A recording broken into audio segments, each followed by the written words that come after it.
आज मैं बताऊंगा कि नर्सरी से पौधे खरीदने में किन बातों का ख्याल रखना चाहिए ताकि जो हम पौधा खरीद कर ला रहे हैं वो हमारे पास आने के बाद ना मरे। हम छोटी छोटी सी गलती करते हैं जिसके कारण जो हम पौधा खरीद कर लाते हैं वो नर्सरी पर तो हरा भरा होता है, लेकिन हमारे पास आने के बाद उसके पत्ते में पीलापन आने लगता है और मर जाता है। कई दफा ऐसा भी होता है कि हम किसी पौधे को खरीद कर लाते हैं, उसमें फल फूल लगा हुआ होता है और जब हम उसे अपने पास लगाते हैं तो या तो उसका फल फूल गिर जाता है या फिर दोबारा उसमें फल फूल लगने में समय ज्यादा लग जाता है। तो अगर आप पौधे खरीदने में कुछ बातों का ख्याल रखते हैं तो आपको कोई भी प्रॉब्लम नहीं होगा। जैसा पौधा नर्सरी में हरा भरा था वैसे ही आपके पास भी रहेगा। तो अगर आप पौधे को लगाते हैं तो इस वीडियो को पूरा आखिर तक जरूर देखिएगा। तो दोस्तों देखिए, नर्सरी वाले ने पौधे को या तो छोटे से पॉली बैग में लगा रखा होता है या फिर मिट्टी के गमले में या तो फिर प्लास्टिक के गमले में। तो खैर, नर्सरी वाले ने पौधे को जिस भी गमले में या फिर पॉली बैग में लगा रखा है तो आपको देखना ये है कि नर्सरी वाले ने पौधे को कहाँ पर रखा है, मिट्टी के ऊपर रखा है या फिर कंक्रीट के ऊपर। अगर पक्के प्लास्टर के ऊपर पॉली बैग को या फिर पोट को रखा है तब तो कोई दिक्कत नहीं है, लेकिन अगर जमीन के ऊपर रखा हुआ है तब दिक्कत हो सकती है। जैसे देखिए, इस पौधे को मैंने लगभग 1.5-2 महीने पहले नर्सरी से लाया था और लाने के बाद इसमें रख दिया। तो अब मैं आपको इसका जड़ दिखलाता हूँ। तो देखिए, जितना जड़ इसके पॉली बैग में है उससे कहीं अधिक जड़ इसके ड्रेनेज होल से निकल गई है। ये मैंने कोकोपीट के ऊपर रखा था तो थोड़ी बहुत जड़ टूटी है, लेकिन फिर भी जितनी जड़ पॉली बैग में है तकरीबन उससे ज्यादा या फिर उसके बराबर जड़ बाहर है। अगर आप ऐसे पौधे को खरीदते हैं और पौधा भी हरा भरा हो और बड़ा हो तो इस सूरत में जब आप ऐसे पौधे को खरीद कर ले जाएंगे और गमले में लगा देंगे तो इसका बहुत ज्यादा खतरा होता है कि ऐसा पौधा नहीं लगेगा। क्यों नहीं लगेगा ये मैं आपको आगे बताता हूँ। पहले देखिए, इस छोटे से पॉली बैग में मैंने एक कटिंग को लगाया था तो पौधा तो लगभग 1.5-2 फीट का हो चुका है। हालांकि इसमें जड़ कम निकली है क्योंकि ये कटिंग थी, तो ऐसे पौधे को भी खरीदना मुनासिब नहीं है। और दूसरी तरफ ये देखिए, ये पौधा भी बिल्कुल हरा भरा है और ये तकरीबन 2-3 फीट का है और इसका पॉली बैग देखिए कितना छोटा है। अब इसमें कितनी मिट्टी होगी आप खुद अंदाजा लगा लीजिए। और ये देखिए, ये इसकी पेंसिल जितनी मोटी जड़ बाहर निकली हुई है। अगर आप ऐसे पौधे को भी खरीदते हैं जिसका पॉली बैग बहुत छोटा हो और पौधा बड़ा हो तब भी इस सूरत में, तो क्योंकि पॉली बैग छोटा है तो उसमें मिट्टी भी कम और जड़ भी कम होगी और लगभग उसे 4-5 गुना जड़ ड्रेनेज होल से बाहर निकलकर मिट्टी में जा चुका होगा। तो आपको ऐसे पौधे को भी नहीं खरीदना है। अब देखिए, आप जो नर्सरी में पौधा देखेंगे उसमें आपको ऐसी जड़ नहीं दिखेगी। मैंने तो इसे कोकोपीट के ऊपर रखा था तो पॉली बैग को उठाने से बहुत सारी जड़ बाहर आ गई है, लेकिन नर्सरी वाले जमीन के ऊपर रखते हैं तो मिट्टी में चले जाने के बाद बहुत ही कम जड़ पॉली बैग को हटाने से बाहर निकल पाती है। और दरअसल जब पॉली बैग जमीन पर लगा होता है तो जब हम इसे हटाते हैं तो इसका जड़ इस तरीके से ड्रेनेज होल के दम आसपास से टूट जाता है कि इसका अंदाजा लगा पाना मुश्किल होता है कि कितनी जड़ जमीन में जा चुकी थी। और लोगों को लगता है कि थोड़ी बहुत जड़ जमीन में गई होगी, कोई दिक्कत नहीं है, हम ऐसे पौधे को खरीद लेते हैं। तो दोस्तों ख्याल रखिएगा, अगर पौधा बड़ा है, हरा भरा है और पॉली बैग पौधे के मुकाबले में छोटा है तो इस बात की पूरी उम्मीद है कि बहुत ज्यादा जड़ जमीन में गई हुई है और पॉली बैग में थोड़ी बहुत जड़ है। ऐसे पौधे को खरीदते हैं आप तो पौधे को जब आप रिपोर्ट अपने गमले में करेंगे तो ज्यादा उम्मीद है कि वो पौधा मर जाएगा। लेकिन हाँ, कुछ ऐसे पौधे होते हैं जिन्हें कटिंग से लगाना बिल्कुल आसान होता है, तब इस सूरत में वैसा पौधा लग भी जाता है, लेकिन बरसात के सीजन में ही लगेगा। लेकिन फिर भी जब आप पैसा खर्च कर रहे हैं तो बेहतर है कि आप ऐसे पौधे को मत खरीदिए जिसके ड्रेनेज होल से बहुत सारी जड़ बाहर निकल चुकी हो। दूसरा ख्याल ये रखना है कि पत्तों को देखना है। अगर किसी कीड़े ने पत्ते को खा रखा है, थोड़ा बहुत खाया है तो आप खरीद सकते हैं। अगर बहुत ज्यादा खा चुका है तो आपको नहीं खरीदना है, क्योंकि जब पौधे का पत्ता डैमेज होता है तो उसकी ग्रोथ पर बहुत असर पड़ता है और उसकी ग्रोथ बहुत ही कम होती है और यहाँ तक कि कई बार वैसा पौधा मर भी जाता है। अगर 10-20% पत्तों को कीड़ों ने खा रखा है तो आप खरीद सकते हैं, लेकिन हाँ, खरीदने के साथ ही आपको नर्सरी में पौधे के हर एक पत्ते को उलट कर देखना है। अगर कोई कीड़ा दिख जाए तो उसे हटा देना है। और आमतौर से जो पत्ते को खाने वाला कीड़ा होता है वो रेंगता है, उड़ने वाला कीड़ा कम ही होता है जो पौधे के पत्ते को खाता है। तो खैर, देख के लेना है। अगर थोड़े पत्तों को कीड़ों ने खा रखा है तो आप उसे खरीद सकते हैं, लेकिन नर्सरी पर चेक कर लेना, हर एक पत्ते को उलट कर कोई कीड़ा हो तो हटा देना है। अगर आप ऐसा नहीं करते हैं तो आप घर में लाएंगे तो हो सकता है कोई कीड़ा ऐसा हो जो आपके सारे पौधे में फैल जाए और फैल कर अपनी जनसंख्या को बढ़ा ले, जिसे कंट्रोल करना मुश्किल हो सकता है। तो खैर, देखकर चेक करके हटाकर खरीद लेना है। तीसरा ख्याल ये रखना है कि देखना है कि पत्ता पीला है या फिर हरा है। हरा है तो कोई दिक्कत नहीं, आप खरीद लीजिए। अगर पत्तों में पीलापन है तो देखना है कौन सा पत्ता पीला है। अगर पुराना पत्ता पीला है तो ये नेचुरल है और आप इसे खरीद सकते हैं। अगर नया और पुराना दोनों पत्ता पीला है तो ये अधिकतर ओवर वाटरिंग की निशानी होती है और आपको ऐसा पौधा नहीं खरीदना चाहिए, क्योंकि जब ओवर वाटरिंग होती है तो पौधे की जड़ों में सड़न पैदा होती है और जब जड़ सड़ने लगता है तो पौधा देखते ही देखते सड़ गलकर खत्म हो जाता है। और एक बार पौधे की जड़ों में सड़न पैदा हो गई तो इसे कंट्रोल करना मुश्किल होता है और जब तक कंट्रोल होता है तब तक तो पौधा ही खत्म हो चुका होता है। तो ख्याल रखिएगा, नया पत्ता और पुराना पत्ता दोनों पीला है तो आपको नहीं खरीदना है। तो आगे बढ़ने से पहले यदि आपने मेरे चैनल को सब्सक्राइब नहीं किया है तो सब्सक्राइब करके बेल आइकन को दबा दीजिए ताकि हर एक वीडियो की नोटिफिकेशन आपको पहले मिलती रहे। इसके अलावा पीलापन में देखना है, अगर पौधे के पत्ते का नस हरा है और बाकी हिस्से में पीलापन है तो ये पोषक तत्वों की कमी है, यानी कि इसे सही खाद नहीं दिया गया है जिस वजह से ये हुआ है। तो अगर वो पौधा छोटे से गमले में लगा हुआ है या फिर पॉली बैग में और आप उसे लाकर अपने गमले में रिपोर्ट करना चाहते हैं तब आप ऐसी सूरत में वैसे पौधे को खरीद सकते हैं। जब आप नई पोटिंग मिक्स के साथ पौधे को लगाएंगे तो कुछ समय के बाद उसका पीलापन खत्म हो जाएगा और वो हरा हो जाएगा। लेकिन हाँ, अगर आप उस पौधे को लगाने में नए हैं तब इस सूरत में आपको वैसे पौधे को नहीं खरीदना चाहिए। और जैसा कि आप जानते हैं कि नर्सरी में बहुत सारा पौधा होता है तो आप उस पीले पत्ते वाले पौधे को मत खरीदिए, आप दूसरे पौधे को खरीद लीजिए, वो हरा भरा हो और भले ही छोटा हो। अगर पत्ता हरा भरा होगा, छोटा भी होगा तो उस प्लांट की ग्रोथ बेहतर होगी, और अगर पत्ता पीला होगा और वो बड़ा होगा तो आप लगाएंगे, फिर उसके बाद उसे सही खाद देंगे तब उसकी ग्रोथ हो पाएगी। पांचवा ख्याल ये रखना है, अगर पौधे का पत्ता मुड़ा हुआ हो, चाहे ऊपर की तरफ या फिर नीचे की तरफ या फिर पत्तों में उबड़ खाबड़ हो, तब आपको वैसे पौधे नहीं खरीदने चाहिए। पत्ते की यह हालत कीट की वजह से भी होती है और कई दफा जड़ में वायरस या फंगस लग जाती है, उसके कारण से भी इसका पत्ता मुड़ जाता है। अगर कीट की वजह से हुआ होगा तो पत्ते के ऊपर और नीचे स्प्रे कर देते हैं तो ये प्रॉब्लम आगे नहीं बढ़ती है, ठीक हो जाती है। अगर वायरस की वजह से हुआ होगा तो ये प्रॉब्लम बहुत मुश्किल से ठीक होती है।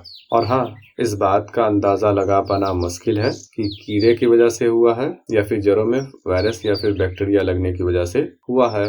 पौधे में white fly, mites, mealybug, aphids और भी बहुत सारी कीट लगती है जिसके कारण इसका पत्ता खराब हो जाता है। अगर ये सब दिख रही है तब तो इंसेक्टिसाइड या फिर कीटनाशक का इस्तेमाल करने से प्रॉब्लम आगे नहीं बढ़ती है, ठीक हो जाती है। लेकिन फिर भी मैं आपको यही कहना चाहता हूँ, अगर पत्ता खराब है तो आपको वैसे पौधे को नहीं खरीदना चाहिए। इसके अलावा जिस पौधे की ग्रोथ हो रही है वैसे पौधे को खरीदना चाहिए, जिसकी ग्रोथ रुकी हुई हो वैसे पौधे को मत खरीदिए। पौधे की ग्रोथ ओवर वाटरिंग की वजह से भी रुकती है, पोषक तत्वों की कमी से भी रुकती है। जिस पौधे में आपको नई सूट दिख रही हो और वो हरा भरा हो तो आप वैसे पौधे को खरीद लीजिए। लेकिन हाँ, कुछ ऐसा भी पौधा होता है जिसका हर समय ग्रोथ नहीं होता है, यानी कि आपको उसके पौधे में हर समय नई सूट नहीं दिखेगी। जैसे ये तेज पत्ते का प्लांट है, इसका नेचर ये होता है कि इसकी नई सूट निकलती है, वो थोड़ी सी ग्रोथ करती है, उसके बाद इसका ग्रोथ रुक जाता है और पत्ते का साइज बढ़ता रहता है। फिर कुछ टाइम बाद इसकी नई सूट निकलेगी, ग्रोथ होगी और आगे की ग्रोथ रुक जाएगी। तो खैर आपको पौधे के नेचर को भी देख लेना है। अब बात की जाए, कुछ ऐसे फलदार पौधे होते हैं जिन्हें आप नर्सरी में देखते हैं, वो साइज में छोटा होता है और इसमें फल लगा हुआ होता है। आप उसे देखकर खरीद लेते हैं, तो उसके बाद जब लाते हैं तो या तो उसका फल फूल गिर चुका होता है या फिर कुछ दिनों तक टिका रहता है, उसके बाद गिरता है और दोबारा उसमें फल फूल अगले सीजन में नहीं लगता है। दोबारा लगने में 1-2 साल का समय लग जाता है। तो दरअसल होता ये है कि वैसे पौधे आमतौर से एयर लेयरिंग के थ्रू ग्रो किए जाते हैं। जैसे ये अनार का पौधा है, तो इसके इस डाल में फल लगी हुई है, तो अगर मैं इसे यहाँ से एयर लेयर कर देता हूँ तो जब इसमें जड़ निकलेगी तो इसकी इस ब्रांच में फल लगा हुआ होगा, लेकिन इस पौधे को लगाने के कुछ समय के बाद यह फल गिर जाएगा। दरअसल अधिकतर पौधों का ये नेचर होता है कि उसमें फल तभी लगता है जब वो मैच्योर होता है, उसका मेन तना मोटा होता है और पौधे की ऊंचाई कुछ होती है, तभी उसमें फल लगता है। तो जब भी आप कटिंग वाले या फिर एयर लेयर वाले फलदार पौधे को खरीद रहे हैं तो कोशिश कीजिए कि वैसे पौधे को खरीदिए जिसका मेन ट्रंक मोटा हो और पौधा थोड़ा बड़ा हो, तो आपके पौधे में हमेशा फल लगता रहेगा। इसके अलावा कुछ पौधों का नेचर होता है कि उसमें छोटे में ही फल लगता है। जैसे ये नींबू का पौधा है, इसमें छोटे में ही फल लग जाता है। तो खैर इन सब से बचने के लिए सबसे बेहतर है कि जब भी आप किसी फलदार पौधे को खरीदिए तो हमेशा वैसे पौधे को खरीदिए जो ग्राफ्टेड हो। ग्राफ्टेड पौधे में कम वक्त में फल लग जाता है। जैसे मेरा ये एप्पल बियर का है, तो इसमें ग्राफ्ट करने के 7-8 महीने के बाद इसमें फल लगना शुरू हो जाता है और फल लगता ही रहता है। तो खैर जो भी फलदार पौधा आप खरीद रहे हैं कोशिश कीजिए कि वो ग्राफ्टेड ही हो। और इसके अलावा कुछ ऐसा फूल वाला पौधा होता है जो एक छोटे फलदार पौधे की आकृति ले लेता है, तो आपको वैसे पौधे को भी कोशिश करना चाहिए कि ग्राफ्टेड पौधे को ही खरीदिए। फ्रूटिंग प्लांट को खरीदने में इस बात का भी ख्याल रखना है, अगर पौधा ग्राफ्टेड नहीं है तो कोशिश करना है कि वैसे ही पौधे को खरीदिए जिसमें फ्लावर बड लगी हुई हो या फिर फल का निशान हो, यानी कि पहले कभी उसमें फल लगी हुई थी, उसकी कुछ निशानी पौधे में मौजूद हो। कई दफ़ा सीड से ग्रो किया गया प्लांट नर्सरी पर मिलता है और आमतौर से वैसे पौधे में फल लगने में 4-5 साल से ज़्यादा का समय लग जाता है। तो या तो आप ग्राफ्टेड पौधे को खरीदिए या फिर ऐसे पौधे को जिसमें फ्लावर बड लगी हुई हो या फिर उसमें पहले फल लगा था, इसका निशान हो। अगर आप सीडलिंग ट्रे में लगे हुए पौधे को खरीद रहे हैं, चाहे वो कटिंग हो या फिर सीड से ग्रो किया गया पौधा हो, तब इस सूरत में उसे सीडलिंग ट्रे के साथ ही खरीदिए।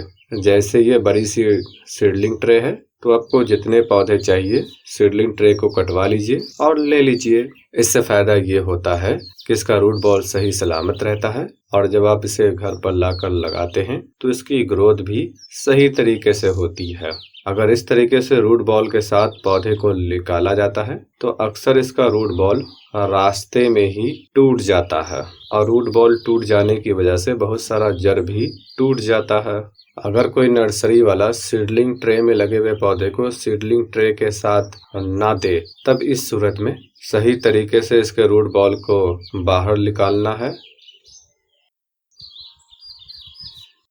उसके बाद इसके ऊपर कागज को लपेट देना है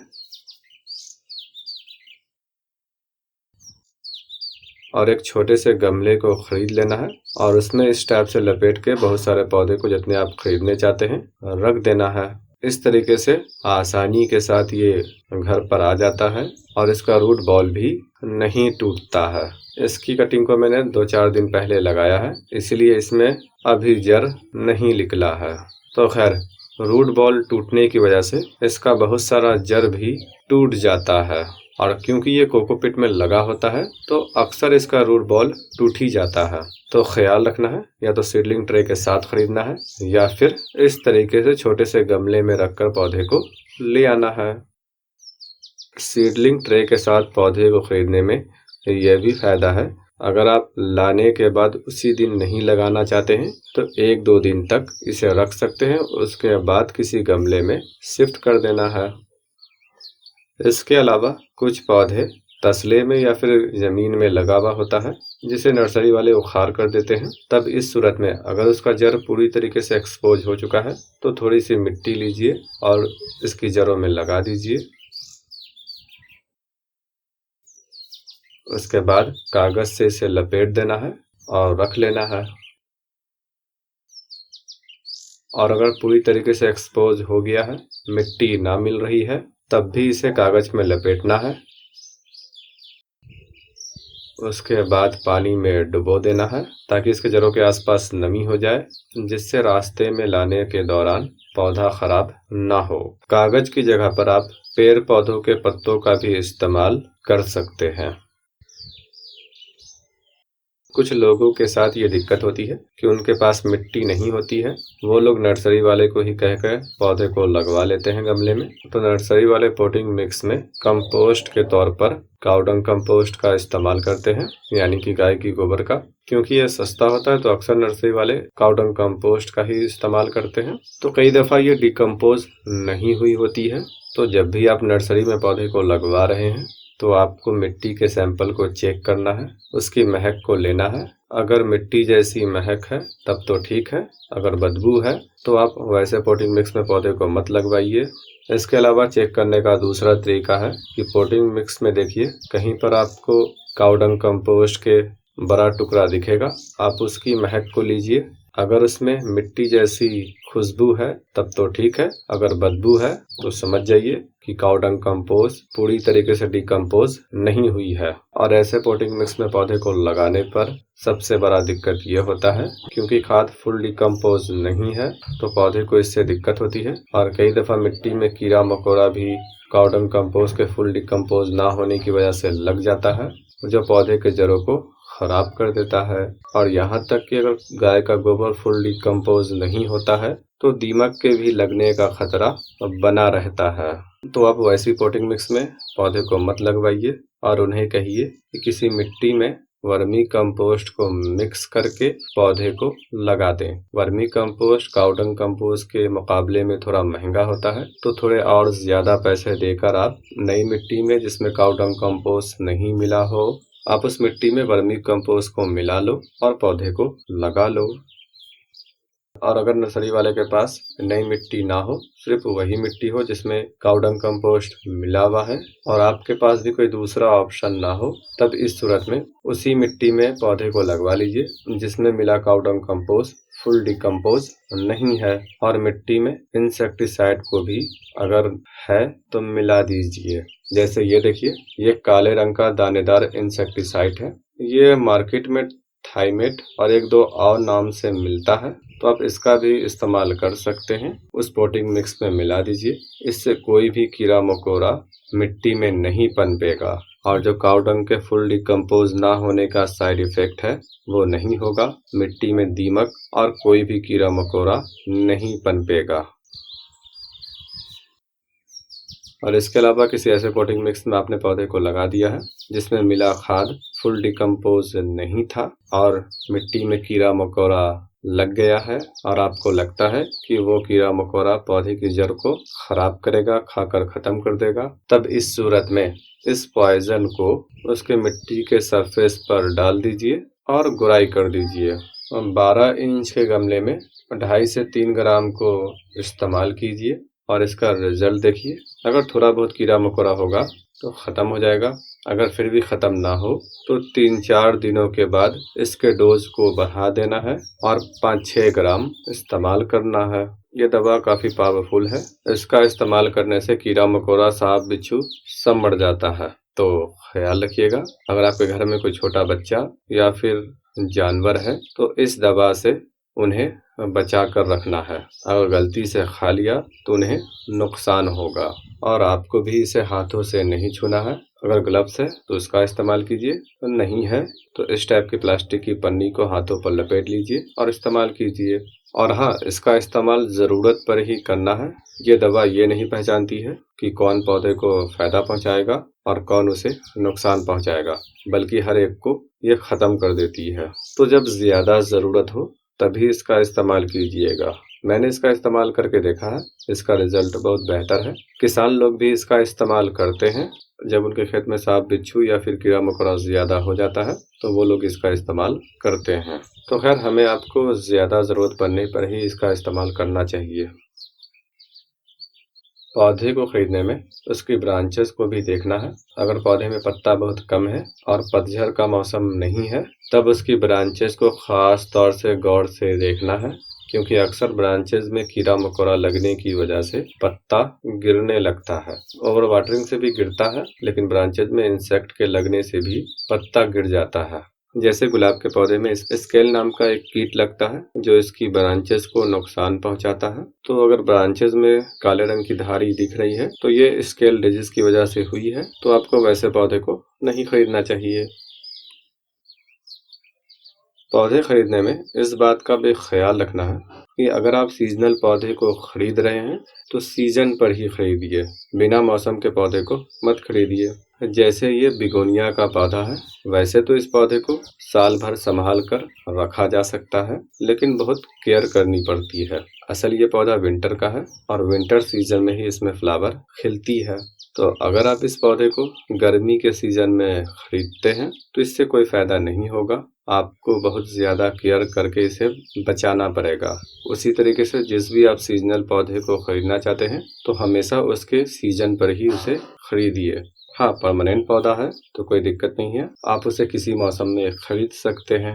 जैसे ये कलेंचू है, ये विंटर सीजन का पौधा है लेकिन ये परमानेंट होता है। तो अगर आपके शहर में राजस्थान जैसी गर्मी नहीं पड़ती है तो आप इस पौधे को गर्मी के सीजन में खरीद सकते हैं। अगर ज़्यादा गर्मी पड़ती है तो विंटर सीजन में ही खरीदिए। तो ख्याल रखिएगा, सीजनल पौधे को हमेशा उसके सीजन पर ही खरीदना है।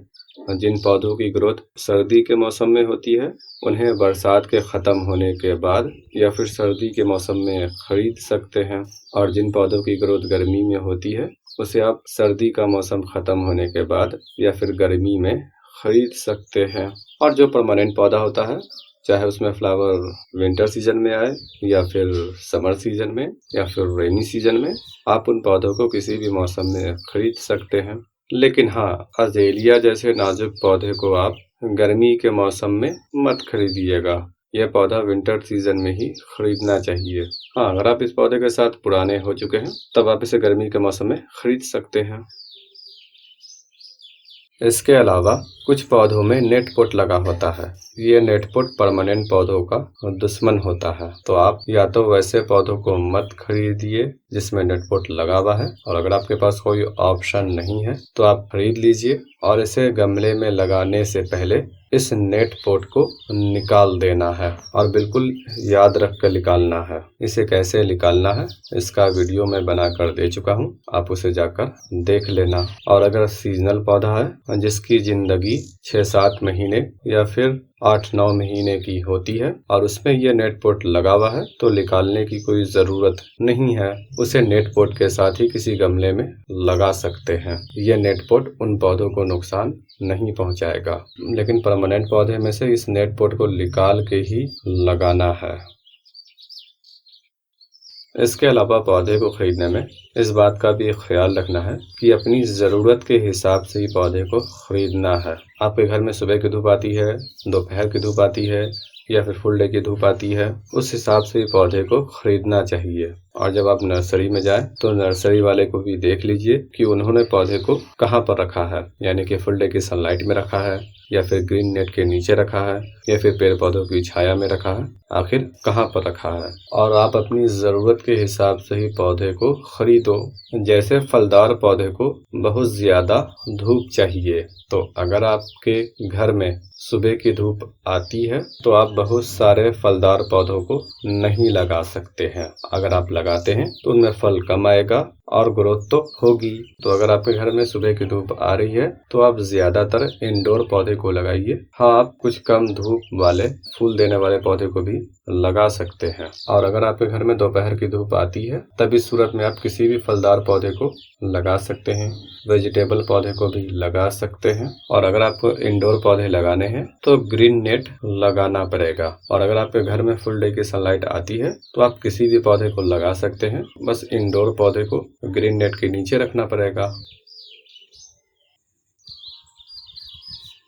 जब भी आप किसी भी सीजनल पौधे को खरीद रहे हैं, चाहे वो गर्मी का हो, बरसात का हो या विंटर का हो, तो हमेशा ऐसे पौधे को खरीदना है जिसमें फ्लावर बड लगा हुआ हो या फिर उसमें फ्लावर खिलना शुरू हुआ है। अगर आप किसी ऐसे पौधे को खरीद लेते हैं जिसमें बहुत सारा फ्लावर खिल चुका है, तब इस सूरत में जब आप उसे अपने घर पर लाएंगे तो कुछ दिनों तक उसका फ्लावर खिला रहेगा, बाद में सूख जाएगा। अब बहुत सारा सीजनल पौधा ऐसा होता है जिसमें एक दफा सबसे ज्यादा फ्लावर आता है, दोबारा उसी सीजन में फ्लावर तो खिलता है लेकिन बहुत ही कम।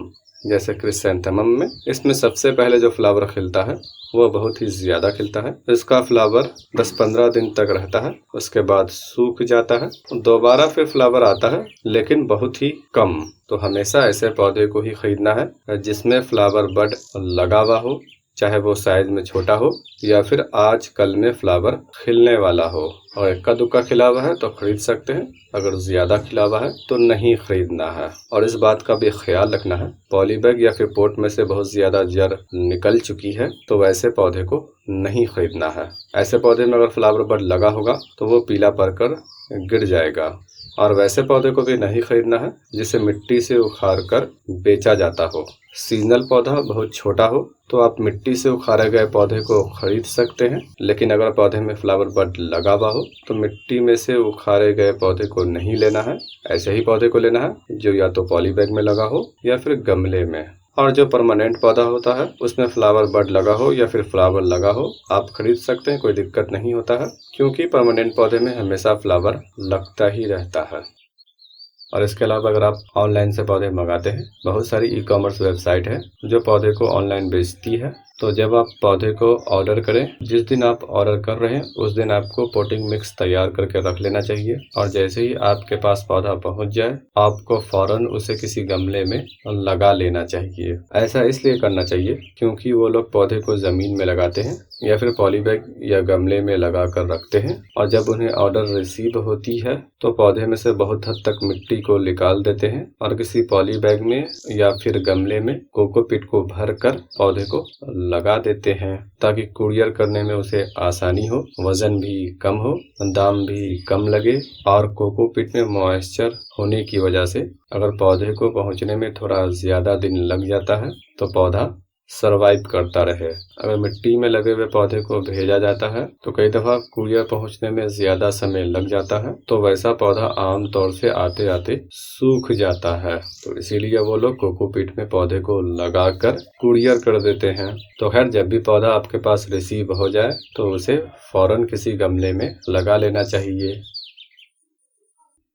और हाँ, इसके अलावा इस बात का भी ख्याल रखिए, पौधे खरीदने से पहले देख लीजिए कि उसके ड्रेनेज होल से थोड़ा बहुत जड़ निकला हुआ है या फिर नहीं। थोड़ा बहुत निकला हुआ है तब भी ठीक है, ना निकला हुआ है तब भी ठीक है। और इसकी मिट्टी में भी उंगली को दबाकर चेक कर लेना है कि जड़ है या फिर नहीं। अगर ड्रेनेज होल से थोड़ी बहुत जड़ निकली भी है तब तो आपको चेक करने की जरूरत नहीं है, अगर नहीं निकली भी है तो आपको चेक कर लेना चाहिए। कई दफा कुछ पेड़ पौधे बेचने वाले जो गली गली घूम कर बेचते हैं, तो उनमें से कुछ धोखेबाज लोग करते ये है कि पौधे की ब्रांच को तोड़ते हैं और उसे किसी पॉली बैग में लगा देते हैं और बेचकर चले जाते हैं। तो आप चेक करके लीजिए, तो आपका पैसा भी बच जाएगा और उस पौधे से जो उम्मीद लगी है वो भी पूरी हो जाएगी। हाँ, जो परमानेंट नर्सरी वाले होते हैं वो ऐसा बेकार काम नहीं करते हैं। बाकी किसी के चेहरे पर ईमानदार और बेईमान होने का निशानी नहीं होता है। अपने अकल को इस्तेमाल करके ही कोई चीज खरीदनी चाहिए। इन सब के अलावा आपको एक काम और करना है, और वो काम ये करना है कि जिस भी पौधे को आप खरीद कर नर्सरी से ला रहे हैं तो लाइए, लाने के बाद किसी जगह पर रख दीजिए और उसके ऊपर इंसेक्टिसाइड का स्प्रे कीजिए। आप कीटनाशक का भी स्प्रे कर सकते हैं और कीटनाशक में नीम ऑयल सॉल्यूशन का भी इस्तेमाल कर सकते हैं। कीटनाशक या फिर इंसेक्टिसाइड का स्प्रे करने से यह होगा कि जो भी उसमें कीट होगा वो आपके दूसरे पौधे पर नहीं लगेगा। कुछ कीट को हम आंखों से देख सकते हैं और कुछ कीट इतना छोटा होता है जिसे देख पाना मुश्किल होता है। तो बेहतर है कि स्प्रे कर देना चाहिए पौधे के पत्ते के ऊपर भी और नीचे भी। और इंसेक्टिसाइड के स्प्रे करने के 3 से 4 दिनों के बाद आपको फंगिसाइड का भी स्प्रे करना चाहिए।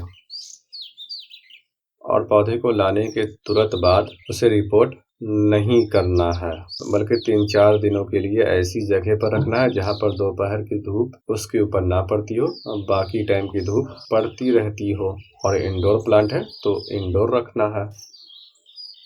और हाँ, एक बात का ख्याल रखिएगा, अगर आप किसी ऐसे पौधे को ला रहे हैं जिसे जमीन से उखाड़ कर उसके जड़ों में धान के पुआल को या फिर केले के पत्ते को लपेट दिया जाता है, उसे बेचा जाता है, तो आप वैसे पौधे को लाने के साथ ही रिपोर्ट कर दीजिए। उसके बाद इंसेक्टिसाइड और फंगिसाइड का स्प्रे जैसा मैंने बताया है वैसे कर दीजिए। और अगर आप कोई ऐसा गलती से पौधा खरीद लेते हैं जिसका पॉली बैग छोटा था, पौधा बड़ा है और आपको लगता है कि उसका बहुत सारा जड़ पॉली बैग के ड्रेनेज होल से निकलकर मिट्टी में जा चुका है, तो वैसे पौधे को लाने के फौरन बाद रिपोर्ट कर देना चाहिए। बाकी तो मैंने शुरू में बता ही दिया है कि आपको ऐसे पौधे नहीं खरीदना चाहिए। फिर भी गलती से खरीद लेते हैं तो आपको यह काम करना चाहिए। इसके अलावा पौधे खरीदने का सबसे बेहतर समय है बरसात का मौसम और स्प्रिंग सीजन। बाकी आप हर मौसम में खरीद सकते हैं, लेकिन ये 2 मौसम में अगर आप खरीदते हैं तो पौधे के जिंदा रहने का उम्मीद रहता है। और अगर आप गर्मी के दिनों में पौधे को खरीद रहे हैं तो लाने के फौरन बाद उसमें भरपूर पानी देना है। और आप जिस नर्सरी से पौधे को खरीद रहे हैं उसमें भी देख लेना है, अगर गमले में पानी नहीं है तो आपको पहले वहां पानी दे देना है, उसके बाद ही खरीदना है। क्योंकि गर्मी में गर्म हवा चलती है तो हो सकता है लाने के दौरान पौधे में पानी की कमी होने की वजह से मर जाए। उम्मीद है कि मैंने सारी जानकारी दे दी है इस वीडियो में। अगर कुछ रह गया है तो आप मुझे बता सकते हैं। और आपको ये वीडियो कैसा लगा कमेंट करके ज़रूर बताना। इसे मैंने बहुत ज़्यादा सोच समझ के रिसर्च कर बनाया है और लोगों की ज़रूरतों को और उनकी गलतियों को देखकर जो हम आप गलती करते हैं, मैंने हर उस गलती को लगभग ले लिया है और उसका हल भी बता दिया है।